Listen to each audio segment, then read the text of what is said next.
전도 여행을 떠나시다. 마가복음 1장 36절에서 39절 말씀입니다. 시몬과 및 그와 함께 있는 자들이 예수의 뒤를 따라가 만나서 이르되 모든 사람이 주를 찾나이다. 이르시되 우리가 다른 가까운 마을들로 가자. 거기서도 전도하리니 내가 이를 위하여 왔노라 하시고 이에 온 갈릴리에 다니시며 그들의 여러 회당에서 전도하시고 또 귀신들을 내쫓으시더라. 할렐루야. 우리 하나님께 감사와 영광의 박수 올려드리겠습니다. 우리 함께 기도하시고 하나님 말씀 보시겠습니다. 사랑하는 아버지, 은혜를 감사합니다. 부족하기 짝이 없는 연약한 종을 오늘도 강단에 세우셨으니 저의 부족함을 주님의 영광으로 덮으시고 오늘 주님 말씀하여 주시옵소서. 예수님 이름으로 기도했습니다. 아멘. 지난 본문에서 우리는 예수님께서 첫 번째 사역지인 가버나움에서 하루 종일 놀라운 일들을 행하시는 것을 살펴보았습니다. 열병 걸린 이 시몬의 장모를 치유하시고 수많은 병자들을 고치시고 귀신을 쫓으셨습니다. 엄청나게 많은 일들을 하루에 하셨지만 주님은 지치지 않으셨어요. 하나님께서 하늘의 능력을, 성령을 나사렛 예수에게 기름 붓듯 부어주고 계셨기 때문입니다. 주님이 많은 사역을 하면서도 고갈되지 않는 그 하늘의 능력을 가지고 계셨던 비결이 있었습니다. 제가 이번 주 본문 정하면서 실수로 35절부터 39절인데 36절로 졌는데 이 35절이 정말 중요해요. 35절 같이 읽겠습니다. 새벽 아직도 밝기 전에 예수께서 일어나 나가 한적한 곳으로 가서 거기서 기도하시더니 해가 뜨기 전에 새벽 이른 시간부터 예수님은 하나님 아버지와 깊은 교제를 해서 하러 일어나셨습니다. 새벽 기도를 하는 전 세계의 유일한 교회가 한국 교회인데 새벽 기도를 누가 시작했느냐? 예수님이 시작하셨어요. 혹자는 말하기를 기도는 약자들이 어쩔 수 없이 하는 굉장히 무기력한 행위가 아니냐고 하는데 절대 그렇지 않아요. 예수님은 충만한 권위와 능력으로 세상에서 가장 강한 자였는데도 가장 열심히 기도하셨어요. 그것은 기도만이 하늘의 문을 열 수 있기 때문입니다. 가장 프레시한 시간에, 가장 깨어있는 시간에, 가장 귀한 시간에, 가장 확실한 집중력으로 기도한다면 우리는 예수님의 제자가 분명합니다. 예수님께서는 인간의 육체를 입고 오셔서 기도의 최우선 순위를 두심으로써 우리에게 매일의 삶의 최우선 순위를 어디다 두어야 되는지를 분명히 알려주고 계십니다. 많은 사람들이 말하기를 너무 바빠서 기도를 못한다고 합니다. 그거는 너무 바쁜 거예요. 그건 살아있겠다고 하면서 숨 쉴 시간이 없다고 하는 것과 똑같습니다. 기도는 영혼의 호흡입니다. 기도해야 될 때 충분히 하늘의 생기를 마셔놓지 않으면 우리는 힘든 현실을 만났을 때 버텨낼 재간이 없습니다. 수많은 어려운 현실의 어려움을 뚫고 영적 전쟁을 이기고 승리할 수 있는 길은 항상 기도하는 길밖에 없는 줄 믿습니다. 나무를 보면 땅 위로 드러난 부분과 땅 속에 보이지 않는 부분이 있습니다. 식물학자들의 말에 의하면 땅 속에 보이지 않는 부분이 전체 나무의 3분의 2가 된다고 합니다. 눈에 보이는 것보다 훨씬 더 많은 부분이 땅 속에 깊이 뿌리를 내리고 있는 거예요. 땅 속에 얼마나 뿌리를 튼실하게 잘 내렸는가에 따라서 땅 위의 나무가 얼마나 튼튼하고 얼마나 좋은 열매를 맺는가가 결정이 됩니다. 우리는 예수님의 사역에 눈에 보이는 부분들을 봅니다. 병을 고치시고 무리를 걸으시고 귀신을 쫓으시고 하면서 와 합니다마는 그 힘은 보이지 않는 영적인 뿌리인 기도의 힘에서 나왔던 것입니다. 우리가 예수님의 반의 반도 일 안 하면서 이렇게 자꾸 피곤하고 싸우고 갈등과 고민과 목마름이 많은 것은 기도가 약하기 때문이죠. 기도는 눈에 보이지 않는 것이기 때문에 당장 안 해도 그렇게 티는 나지 않습니다. 그러나 시간이 가면 갈수록 하루가 가고 몇 달이 가고 몇 년이 가게 되면 기도로 하루를 깨우며 시작하는 사람과 그렇지 않은 사람의 인생은 천지 차이가 날 것입니다. 아무리 좋은 고성능 배터리도 언젠가는 고갈되게 되어 있습니다. 자기 능력만 믿고 살아가는 사람은 성능 좋은 고성능 배터리와도 같습니다. 그러나 연약하지만 플러그인 되어 있는 사람은, 벽에 콘센트에 플러그인 되어 있는 사람은 고갈되지 않는 에너지를 공급받을 것입니다. 연약하고 부족해도 항상 기도로 하나님과 접속하고 있는 사람에게는 끊이지 않는 하늘의 에너지가 그에게 임할 줄로 믿습니다. 기도 없이 자기 힘만으로 사는 사람은 일은 이루는데 굉장히 신경질이 많고 분노가 많고 조급합니다. 불안해합니다. 그래서 많이 부산스럽게 시끄럽게 막 다니는 것 같은데 실제 열매가 없고 능력이 없어요. 인간의 능력으로 살기 때문이죠. 반면에 기도하며 하늘의 능력을 항상 공급받는 사람은 조용하고 부산을 떨지 않는데도 그를 통해 하나님의 역사가 일어나고 기름 부으심과 부흥이 일어나는 것을 볼 수가 있습니다. 항상 기도하는 사람은 회복력이 빨라요. 상처를 받아도 빨리 회복되고 고통과 아픔이 있어도 실패도 빨리 털고 일어납니다. 늘 감사와 기도가 넘치죠. 저와 여러분은 항상 기도함으로써 하늘의 능력으로 충만한 사람 되기를 축원합니다. 아무리 성경 지식이 많고 아무리 오래 교회를 다녔어도 기도하지 않는 사람은, 오늘의 기도가 차가운 사람은 영적인 능력이 없어요. 기쁨이 없어요. 그에게는 수많은 성경의 이야기들이 그냥 자기와 상관없는 전설일 뿐입니다. 그러나 기도하는 사람에게는 성경 속의 기적이 자기에게로 확확 다가오는 것을 느낄 수가 있습니다. 그래서 그는 성경책을 펼 때마다 흥분합니다. 오늘은 모세의 이야기구나. 내 앞에 오는 홍해가 갈라지겠구나. 오늘은 여호수아의 이야기구나. 내가 여리고성을 무너뜨리겠구나. 오늘은 나사로의 이야기구나.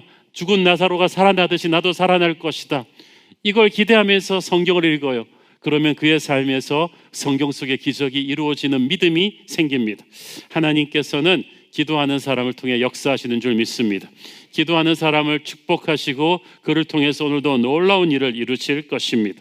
예수님처럼 새벽을 기도로 시작한 사람은 내면 세계가 아주 튼튼해요. 사람이 애증하는 소리를 해도 그 사람을 흔들 수가 없습니다. 모든 일을 하나님의 시각으로 보게 되고 하나님의 능력으로 생각하고 말하기 때문에 굉장히 스케일이 큰 사람이 되죠. 역대상 16장 10절 11절 그의 성호를 자랑하라. 여호와를 구하는 자마다 마음이 즐거울지로다. 여호와와 그의 능력을 구할지어다. 항상 그의 얼굴을 찾을지어다. 여호와를 구하는 자마다 마음이 즐거울지로다. 늘 기도하는 사람에게 마음에는 기쁨이 있습니다. 그의 능력을 구하는 자에게, 그의 얼굴을 찾는 자에게 하나님은 항상 응답하실 것입니다. 그래서 우리가 10분 기도함으로써 10년 우리 힘으로 뛰어다녀도 안 되던 일들을 우리는 이룰 수가 있습니다. 기적이 상식이 되는 놀라운 역사가 오늘부터 여러분이 기도 시작하면 여러분에게 일어날 줄로 믿습니다. 예수님께서는 기도의 힘으로 그 많은 사역을 이겨내셨습니다. 제자들은 하나님의 보다는 사람들과 더 많이 시간을 보냈어요. 그러다 보니까 그들은 하나님의 뜻보다는 여론에, 설문조사에 더 민감했습니다. 그러나 예수님은 항상 하나님의 음성을 듣는 게 먼저였어요. 제자들은 기도하시는 예수님을 찾아서 몰려왔습니다. 36절, 37절 시몬과 및 그와 함께 있는 자들이 예수의 뒤를 따라가 만나서 이르되 모든 사람이 주를 찾나이다. 제자들은 가버나움에서 예수님이 많은 병자들을 고치시고 귀신 들린 자를 치유하시고 폭발적인 인기를 얻으시니까 너무 업됐어요. 와, 예수님의 제자라 그러면 막 어깨를 확 펴고 다닐 수 있었어요. 어디 가든지 밥도 공짜로 먹었을 거야. 아, 내가 저분하고 맨날 밥 먹는 사이라고. 그러니까 얼마나 신났겠어요. 신이 나서 예수님께 달려와서 모든 사람이 주를 찾나이다. 성경은 간단하게 말하지만 이 말이죠. 주님 인기 짱. 이렇게 반응이 좋으니 당분간 여기에다 사역본부를 차리는 게 어떨까요? 계속 이곳에 계시면서 이 사람들은 주님을 주님으로 알아보지 않습니까? 물 들어올 때 노져야죠. 이런 데서 우리가 사역본부를 차리는 게 옳습니다. 평행본문인 누가복음은 당시 상황을 이렇게 묘사했습니다. 누가복음 4장 42절 날이 밝음에 예수께서 나오사 한적한 곳에 가신 무리가 찾다가 만나서 자기들에게서 떠나시지 못하게 만류하려 하매 이 말씀을 오늘 본문과 종합해서 보면 가버나움 사람들이 어떻게든 예수님을, 이 기적의 예수님을 이 동네에 붙들어 두기 위해서 제자들을 먼저 설득한 것 같아요. 그랬더니 철없는 제자들은 그들의 대변인이 돼서 예수님께 달려온 것입니다. 이 제자들이 예수님의 대변인이 되어야 되는데 사람들의 대변인이 되고 말았어요. 우리가 부흥의 정점에서 이런 걸 조심해야 됩니다. 여기가 좋사오니, 은혜가 너무 좋아서 우리끼리 문 닫아 걸고 거룩한 파티를 합시다. 이 유혹을 조심해야 됩니다. 순도 보면요, 우리 교회 그 수백 개의 순들 중에서 순이 너무 은혜 충만하면은 분순하자 그러면 너무 싫어합니다. 난리가 납니다. 우리 순이 이렇게 좋은데 왜 교회에서는 우리의 평화를 깨려고 하는지. 여러분의 행복을 위해서 순이 존재하는 게 아니라 하나님의 나라가 확장되기 위해서 존재하지 않나요? 해외로 구제 헌금 보내자, 선교하자 그러면은 우리나라도 불쌍한 사람 많은데 왜 밖으로 재정을 보내냐고 합니다. 그러나 주님은 우리만의 주님이 아니라 열방의 주님이십니다. 만약 그것이 그런 논리라면 초창기 우리나라에 미국과 영국, 캐나다에서 선교사 올 수가 없었어요. 그때 영국, 캐나다, 미국도 50%도 복음화되지 않았던 때거든요. 그렇지만 그 젊은이들이 왔잖아요. 우리도 부족한 게 많지만 우리는 은혜를 흘려보내야 돼요. 주님의 은혜를 우리의 이웃과 열방에게 흘려보내는 것, 이것을 우리는 전도라고 하고 선교라고 합니다. 예수님의 입장에서도 보면 가버나움에 계속 있으면 대접받고 좋으시죠. 그러나 예수님은 이런 인간적인 유혹에 지지 않으셨어요. 예수님을 보면 항상 그를 적대시하는 그룹이 있었어요. 이유 없이 그를 비판하고 억울하게 공격하는 사람들이 있었는데 예수님은 그들에게 주눅들지 않으셨어요. 또 보면 예수님을 지나치게 환호하고 쫓아다니는 사람들이 있었어요. 그렇지만 예수님은 인기에 취해서 또 그들에게 자기를 맡기지도 않으셨어요. 사람의 마음은 갈대와 같다는 것을 아셨습니다. 가버나움 사람들의 대변인이 돼서 주님을 가버나움에 주저앉히려 했던 제자들, 이 제자들의 생각은 항상 우리 안에 있습니다. 사역이 잘 되고 편하고 좋은 것을 하나님의 뜻이라고 착각하고 평생 여기 안주하려는 유혹이 있어요. 그러면 하나님의 사람들은 조건 좋은 곳에만 머무르겠죠. 정말 복음이 필요한 곳으로 가서 섬기지 못하게 될 것입니다. 그러면 영적인 야성이 죽는 거예요. 그때부터 교회는 그냥 다운힐입니다. 예수님은 끊임없이 새로운 복음의 볼모지인 블루오션을 개척하셨어요. 우리는 예수님의 그런 영적인 야성을 본받아야 될 줄로 믿습니다. 제자들이 이런 인간적인 생각을 하게 된 것은 기도해야 될 때 기도하지 않고 사람들과 만났기 때문이에요. 주님은 하루의 스케줄을 어디로 가야 될지를 결정하기 전에 하나님과 기도하셨는데 제자들은 몰려오는 사람들과 만나서 여론조사를 했어요. 그게 다른 점이에요. 36절에 보니까 시몬과 및 그와 함께 있는 자들이 예수의 뒤를 따라갔다고 되어 있는데 영어 성경에 보면은 찾아다녔다, they went to look for him이라고 되어 있어요. 그들은 예수님의 행방을 놓친 거예요. 제자들이. 왜? 예수님의 기도의 자리에 함께하지 않았기 때문이죠. 아무도 새벽 기도하지 않았다는 것을 우리가 알 수가 있어요. 그러다 보니까 자기들을 뜨겁게 환영해 주는 사람들과 함께 있는 게 좋지 않겠습니까? 라는 결론이 난 거죠. 여러분, 우리가 인생의 방향을 정할 때 이렇게 인본주의적 결정하기 쉬워요. 기도해야 될 때 기도하지 않으니까 우리는 들어야 될 하나님의 음성이 아니라 듣고 싶은 하나님의 음성을 듣습니다. 조건 좋은 쪽으로, 나한테 잘해주는 쪽으로 선택해버리는 거죠. 그러나 새벽 기도를 통해 하나님과 충분히 교제하신 주님은 자신의 사역의 다음 챕터를 열 때 하늘아버지의 생각을 읽었어요. 그 생각이 뭐겠습니까?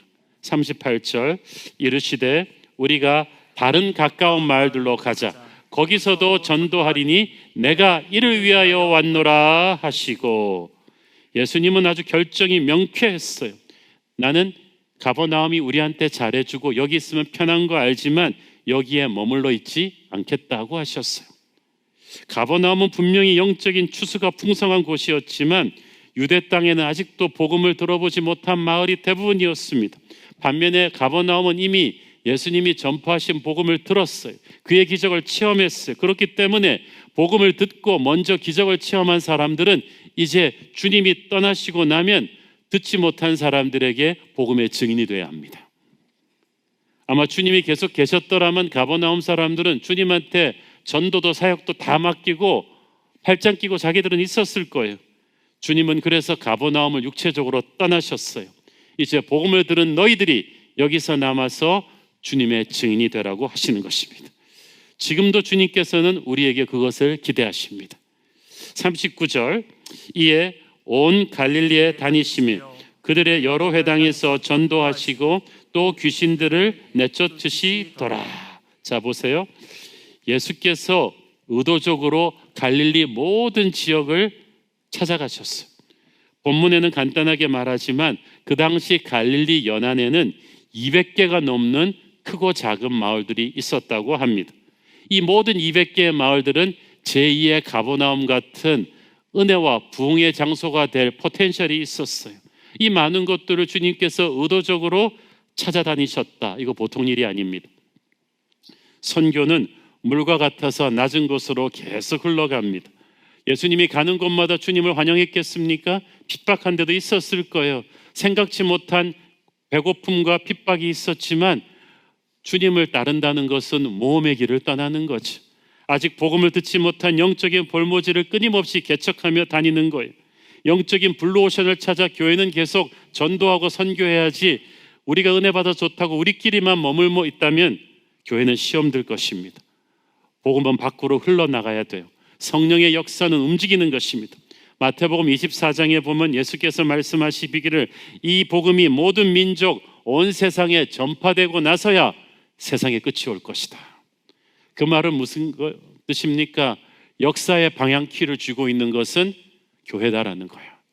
교회가 얼마나 신실하게 이 전도의 사명, 복음의 증인의 사명을 하는가에 따라서 역사의 저울추가 움직일 것이다. 청와대도 아니고 백악관도 아니고 바로 신실한 제자들에게 달렸다는 것입니다. 이를 위해서 우리는 좀 불편해질 결심을 해야 돼요. 기존의 파라다임을 깨고 교회 담장 밖으로 나가려는 시도를 해야 돼요. 그런데 모태신앙, 오래 신앙생활을 한 직분자들일수록 과감하게 새로운 지경을 개척하려는 이 증인의 모험을 감수하기 어려워합니다. 제가 직분자들이라고 말씀드렸지만 우리 목사들이 제일 교회 밖으로 나가기를 무서워하는 것 같아요. 그래서 어떤 때는 하나님이 막 밀어서 내보내시는 때가 있습니다. 30대 초반에 제가 거인들의 발자국이라는 책을 내고 나서 이 책이 교회뿐 아니라 교회 밖 일반 서적 코너에서 많은 사랑을 받게 되었습니다. 제가 예상치 못한 일이었습니다. 삼성그룹에서 특히 그 올해의 경영도서로 거인들의 발자국과 칼과 칼집을 지정하면서 저는 많은 기업체와 정부 기관들로부터 리더십 강의를 해달라는 초청을 많이 받게 되었습니다. 어떤 때는 교회 집회 요청보다 이게 더 많아요. 굉장히 당황스럽고 굉장히 곤혹스러웠습니다. 아니, 너는 목회를 해야 되는 목사인데 어떻게 교회 집회 요청보다 이 외부 정부기관, 회사 리더십 강의 요청이 더 많을 수 있지? 이걸 다 응해야 하나? 그런데 성령님의 강력한 푸시가 있었어요. 홍아, 한번 해봐라. 교회 집회는 너 아니라도 갈 목사 많은데 여기는 새로운 땅이 될 것이다. 그래서 교회 담장을 저는 두렵고 떨리는 마음으로 넘었습니다. 돌이켜보니까 제게 왜 그런 독특한 기회를 허락하셨는지 알 수 있었어요. 사실 삼성이나 LG, SK 같은 대기업 간부들이 또 MBC 같은 언론사 임원들이 자기 발로 교회 오겠어요? 목사 설교를 듣겠어요? 그러나 리더십이라는 주제로 회사 경영진에서 모아놓고 하니까 어쩔 수 없이 1시간씩 앉아서 목사 얘기를 들어야 되는 거죠. 성경은 우리가 주님의 성령이 거하는 성전이라고 했어요. 그래서 그들이 교회로 못 오겠으니까 제가 그들에게 갑니다. 그거는 교회가 그들 속으로 들어가서 복음을 전할 수 있는 거죠. 그렇게 생각하니까 참 용기가 나고 도전이 되었습니다만은 사실 쉽지는 않았어요. 여러분, 외부 강의 해보신 분들한테 물어보면 가장 강의하기 힘든 그룹이 딱 세 그룹이 있습니다. CEO들, 고위공무원들, 세 번째 대학 교수들입니다. 그 세 직업군에 속하는 분들은 용서하고 들으세요. 이분들은요, 강의 듣는 자세가 애지간한 일에는 놀라지 않아요. 감동받지 않아요. 얼굴 표정에 변화가 없어요. 그리고 항상 자기가 부하들 모여놓고 말하는 사람이지 남의 말을 착실히 듣는 데는 막 거산을 하는 분들이지. 그러니까 가보면 전부 다 팔짱을 끼고 경직된 표정으로, 방금 부부싸움 하고 나온 표정으로 그냥 저를 째려보고 있습니다. 꼭 반지의 제왕이 오크들을 앉혀놓고 강의하는 기분이었습니다. 강의를 마치고 나올 때마다 내가 제대로 했나? 내가 이런 분위기에서 계속 외부 강의를 해야 되나라는 자괴감이 들 때가 한두 번이 아니었어요. 왜냐하면 교회는, 여기는 우리 홈그라운드잖아요. 이렇게 좋은 성도들이 그냥 아멘을 할 준비를 하고 이렇게 막 끌려 들어오는데, 거기는 그냥 이러고 앉아가지고, 희한하게도 겉에 보이는 반응은 그랬는데 그 다음에는 안 부르겠지 했는데, 담당자가 전화 와서 그 피드백들을 다 읽어주는데 제 인생을 바꾸는 강의였습니다. 교회 가고 싶다는 생각을 하게 되었습니다. 뭐 이런 것들이 많은 거예요. 삼성그룹은 그래서 제가 5년을 갔어요. 임원들 강의를. 하나님께서 신비하게 역사하셨어요. 사실 그런 기회들이 아니면 목사인 저는 매번 성도들한테 여러분 전도 집회 언제인지 아시죠? 주변에 불신자들 전도해 오세요, 이런 말만 했지 제가 직접 불신자들한테 전도할 기회는 많이 못 가졌을 거예요. 그런데 계속 불신자 청중을 만나다 보니까 제가 달라졌어요. 어떨 때는 굉장히 무례한 CEO도 있었어요. 중간에서 손 들고 너무 강사가 유머가 없다고 막 그런 사람도 있었고, 중간에서 막 나가는 사람도 있고, 굉장히 공격적인 질문을 하는 사람도 있었는데, 그런 걸 제가 당해보면서 예수님이, 사도 바울이 갈릴리를, 그 소아시아의 도시들을 다니면서 거리에서 전도할 때 기분을 안겠는 거죠. 그리고 무엇보다도 우리 성도들이 주중에서 직장생활하면서 어떤 분위기에서 하시는지를 이해를 하게 되었어요. 그리고 예수 안 믿는 사람들에게 처음으로 얘기할 때 우리가 얼마나 지혜롭고 인내심을 가져야 하는지, 얼마나 기도로 준비하며 영적으로 깨어있어야 하는지를 느낄 수가 있었어요. 목사로서 그 경험은 정말 돈으로 살 수 없는 경험이었죠. 그 경험이 오늘날 저희가 이제 미셔널 처치가 되고 365일 전도하는 교회로 만들어갈 수 있는 토양이 된 것 같습니다. 여러분도 정말 교회 안에만 머물러 있는 그런 양 같은 성도들만 되지 마시고, 이제는 또 주중에는 담장을 과감하게 넘어서 세상 속으로 가는 복음의 증인으로서의 사자 같은 야성을 회복하는 그런 교회가 되었으면 좋겠습니다. 주님께서 온 갈릴리를 다니며 전도하셨는데 예수님의 전도 전략에는 중요한 패턴이 하나 있었어요. 39절을 보세요. 다시 읽습니다. 이에 온 갈릴리에 다니시며 그들의 여러 회당에서 전도하시고 또 귀신들을 내쫓으시더라. 자, 여기서 예수님께서는 어디를 가시든지 복음의 전진기지로 회당을 사용하셨다는 사실이에요. 그 당시 유대 사회에서 회당은 단순한 예배당이 아니라 지역사회 커뮤니티 센터와 같은 곳입니다. 성경 교육기관이었어요. 안식일마다 그곳에는 영적으로 목마른 사람들이 모여서 구약 성경을 읽고 묵상하는 곳이었습니다. 유대인들뿐만 아니라 지나가는 이방인들도 하나님을 사랑하는 사람들이 모이는 곳이었어요. 게다가 그 당시 회당은 방문객들 중에서 지혜와 영성이 있는 사람들에게 성경 읽고 설교할 수 있도록 해주는 문화가 있었어요. 그래서 예수님은 아주 자연스럽게 그 지역의 영적으로 목마른 사람들에게 복음을 전할 수 있었는데, 회당에 모인 사람들이 또 그 지역의 오피니언 리더들이 많았어요. 지역사회, 주민센터, 문화센터, 학교, 재판소를 겸한 곳이었기 때문에 거기서 복음이 전파되면 회당을 중심으로 복음은 순식간에 마을 전체로 전파될 수 있었고, 회당 가운데서 기적도 많이 일어났어요. 그러다 보면은 예수님의 역사가 순식간에 빠른 속도로 전파될 수 있었습니다. 오늘날도 보면 그래서 우리가 예수님의 전도 전략을 배워야 돼요. 사람들이 많이 모일 수 있는 공간이 어디냐? 학교, 직장, 동네 경로당, 온라인 커뮤니티, 동호회 모임 상관없고 예수님이라면 이런 네트워크를 굉장히 많이 활용하셨을 것이다. 저희 그 당시 알던 크리스천 CEO들은 자기 직원들, 임원들, 리더십, 임원 교육을 또 전도의 장르로 마련하기도 했습니다. 예수님의 전도 전략은 그 지역에 영적으로 목마른 사람들이 모여 있는 곳을 집중적으로 공략하는 것이었어요. 이 가든5는 복합 쇼핑몰 아닙니까? 사람들이 많이 모이는 곳입니다. 우리는 여기서 정말 제일 좋은 톱플로어의 하나님의 은혜로 성전의 보금자리를 틀었어요. 우리는 여기서 다양한 전략으로 365일 전도하는 교회가 되고 싶습니다. 여기서 일하는 분들만 10,000명이 넘는다고 들었어요. 그리고 여러분 여기서 어느 가게에 가서 밥을 사 먹고 커피를 드시고 책을 사도요, 새로운 교회 성도라 그러면 어깨 펴셔도 돼요. 잘해줍니다. 그분들은 햇빛처럼 밝은 얼굴로 여러분을 대할 것입니다.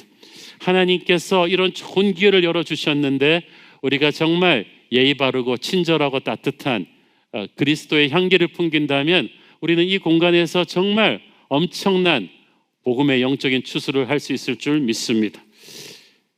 39절에 보면 예수께서는 복음 전도와 귀신 쫓는 일을 병행하셨다는 것을 알 수가 있습니다. 그렇죠?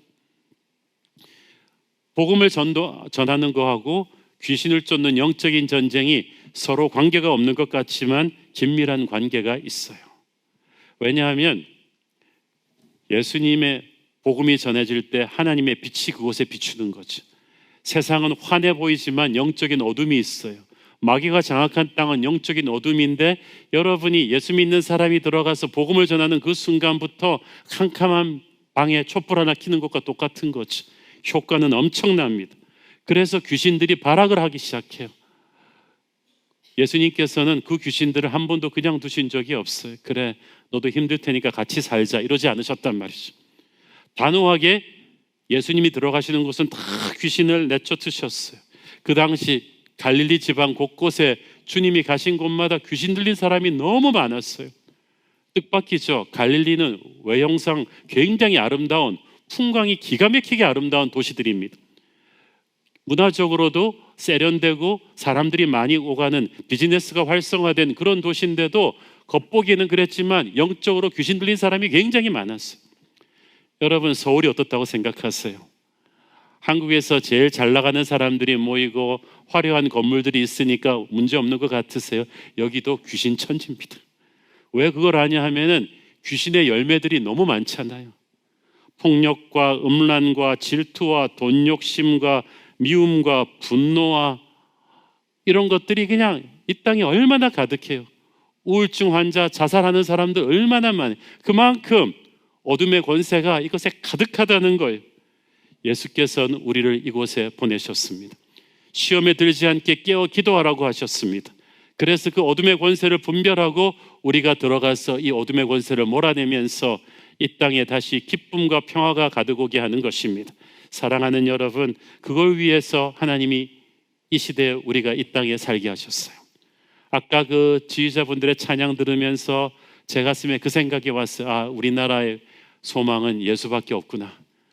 뉴스 보면 정말 나라 당장 망할 것만 같은데 이 엉망이 된 나라를 한라에서 백두까지 주의 새 사랑밖에는 없구나. 이 땅에 가득한 그 죄악을 몰아내려면 우리가 전도하는 길밖에 없다는 것을 알게 되었어요. 예수님이 귀신을 쫓아내셨듯이 우리도 그래야만 합니다. 우리가 들어가는 곳마다 어둠의 권세를 묶고 쫓아낼 수 있는 힘을 우리 주님께서 주신 줄 믿습니다. 마가복음 16장 17절 18절 믿는 자들에게는 이런 표적이 따르리니 곧 그들이 내 이름으로 귀신을 쫓아내며 새방언을 말하며 뱀을 집어올리며 무슨 독을 마실지라도 해를 받지 아니하며 병든 사람에게 손을 얹은즉 나으리라 하시더라. 아멘. 이런 놀라운 권세가 주의 자녀된 저와 여러분에게 주어져 있는 줄 믿습니다. 우리가 늘 주님과 동행하면서 성령 충만하다면 그렇게 할 수 있는 권위가 있어요. 우리는 연약해요. 우리 힘으로는 세상을 이길 수가 없어요. 이 종이 하나는 연약해요. 이거 그냥 찢어버리면 찢어질 거예요. 그러나 이 종이가 성경책에 딱 들어있으면 절대 찢지 못하듯이 우리가 예수 안에 꽉 들어가 있으면 절대 세상은 어둠의 권세는 우리를 찢지 못할 것입니다. 성령 충만하다면 우리는 영적 전쟁에서 승리할 수 있습니다. 전도는 영적인 전쟁이에요. 우리가 그곳에 복음을 전하는 것은 그곳에 가득한 어둠의 권세를 몰아내는 것과 같습니다. 에베소서 6장에 보면 마귀와 영적인 전쟁을 할 때 이 전신갑주를 입는데 거기에 다 전투 무기가 나오다가 유일하게 좀 이상한 말이 하나 나옵니다. 에베소서 6장 15절 평안의 복음이 준비한 것으로 신을 신고 군화인데 군화가 복음으로 된 군화예요. 평안의 복음을 전할 때 어둠의 세력이 물러간다는 거예요. 살아있는 크리스천은 복음 전파하는 크리스천입니다. 연주하는 연주가가 가장 아름답듯이 전도하는 성도가 하나님 앞에서 가장 아름답습니다. 로마서 10장 15절, 보내심을 받지 아니하였으면 어찌 전파하리요? 기록된 바 아름답도다. 좋은 소식을 전하는 자들의 발이여함과 같으니라. 그래요. 하나님이 여러분이 세상에 살 때, 이사를 갈 때, 전근 갈 때, 해외로 배치될 때 하나님이 보내시는 거예요. 그렇게 생각하셔야 돼요. 옛날에 어떤 군장교 분은 2년마다 한 번씩 보직을 변경을 하니까 너무 싫었대요. 아이들도 딴 데 가서 적응하고 전학하는 것도 힘들고 자기도 힘들고. 그런데 예수 믿고 나서 보니까 이건 2년마다 하나님이 선교지를 바꿔주는 것이다. 내가 거기 가서 그 부대 상사를 만나고 부하들을 만나는 것은 그분들에게 내가 그리스도의 편지로 보내진 것이다. 이 생각을 하니까 하나님께 너무 감사하더라는 거지. 여러분도 그렇게 보셔야 돼요. 공무원분들 그래서 지방으로 발령 나고 그래도 너무 슬퍼하거나 노하지 마세요. 하나님이 여러분에게 보내심을 주신 거예요. 하나님의 증인이 되라고 보내신 거죠. 우리 교회 중에는 또 외교관들이 많으십니다. 뉴욕으로, 헝가리로, 스페인으로, 남미로, 동남아로 발령이 날 때마다 하나님이 그냥 국가가 월급 주게 하면서 여러분을 거기다 파송하신 거죠. 어디를 가든지 불신자 가정에 여러분이 시집 가셨으면 하나님이 보내신 거죠. 여러분의 발이 아름답습니다.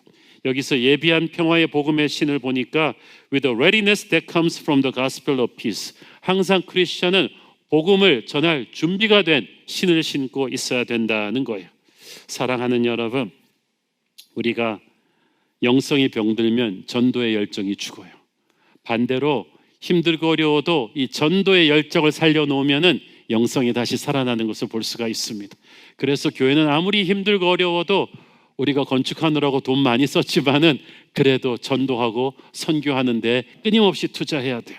이것이 마귀를 이기는 길이고 영적인 전쟁은 복음 전도에 있습니다. 우리가 이웃과 민족 모든 열방에게 복음을 전하고 나갈 때 우리는 마귀에게 잃었던 영혼을 되찾는 것이고 이 나라를 새롭게 하는 길이 될 것입니다. 예수님께서 가는 곳마다 복음을 전하시고 귀신을 쫓으셨다는 것은 주의 자녀된 우리도 무엇을 해야 되는지를 보여주죠. 이게 교회의 핵심 사명이에요.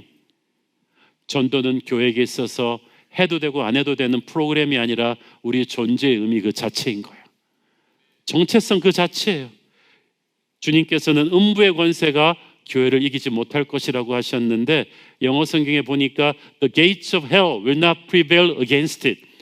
거기서 gates of hell은 성벽을 그 성문을 뜻합니다. 고대 전쟁에서는 공격하는 쪽이 성을 공격할 때 성문을 먼저 이 램으로 팍 부수잖아요. 그래서 방어하는 쪽에서는 최대한 성문을 튼튼하게 만들어서 버티는데 지옥의 문이 교회의 공격을 견디지 못한다는 것은 뭘 전제한 거예요? 교회가 공격하는 쪽이라는 거예요. 세상이 방어하는 쪽이에요.